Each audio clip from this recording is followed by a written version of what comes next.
Aéropro a été créé en 1977. Les statuts, c'est une loi 1901, donc à but non lucratif. Le but au départ, l'origine, c'est la réunion de 4-5 personnes, donc Christian Martin, ensuite Jacques Bourret, Jean Chauvet, qui ont décidé de restaurer un vieil avion, en l'occurrence le Morane Saulnier 315. Et puis de fil en aiguille, quand cet avion a été fait, ils sont passés aux Lucioles et inexorablement, ils sont arrivés à toute la collection actuelle, qui est notamment la deuxième en France, après Jean Salis.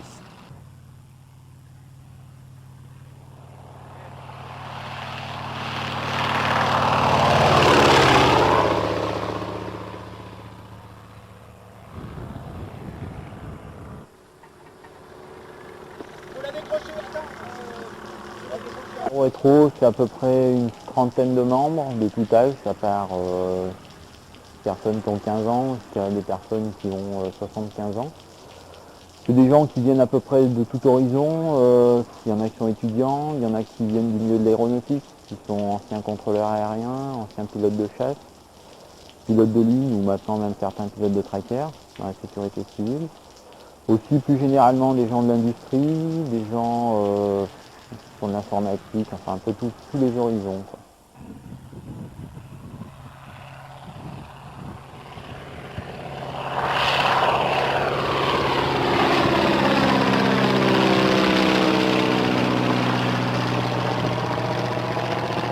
État de vol actuellement, on a 14 avions, ça va du plus petit, le Piper J3, au plus puissant, c'est le Skyraider, en passant par le plus rapide, le Mustang. Les activités principales, c'est hormis la préservation du patrimoine aéronautique, puisque la France est quand même le berceau de l'aéronautique, c'est de pouvoir présenter ces avions dans des meetings, des fêtes aériennes, tourner des films avec notamment cet avion qui a tourné dans Fucking Fernand, qui a tourné dans Indiana Jones, la dernière croisade, avec Harrison Ford. Nous avons le T6 qui a été déguisé entre guillemets en zéro pour tourner dans l'Empire du Soleil.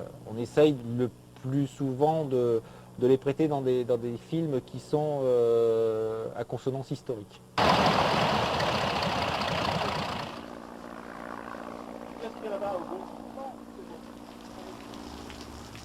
Ce qu'on peut demander au niveau des gens d'Aéro-Rétro, c'est surtout d'avoir de la disponibilité.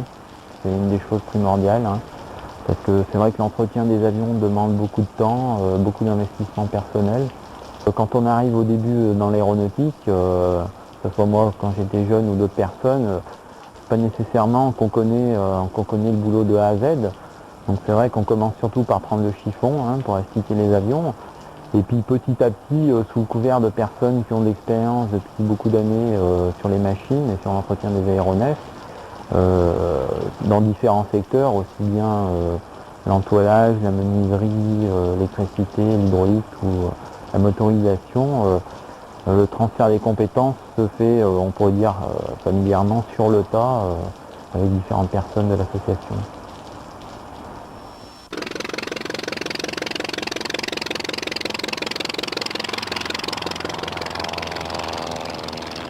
Aujourd'hui, l'augmentation des coûts d'entretien, que ce soit l'essence, l'huile, les pièces détachées ou les assurances, font qu'il devient de plus en plus difficile, voire impossible, de maintenir en état de vol de tels avions.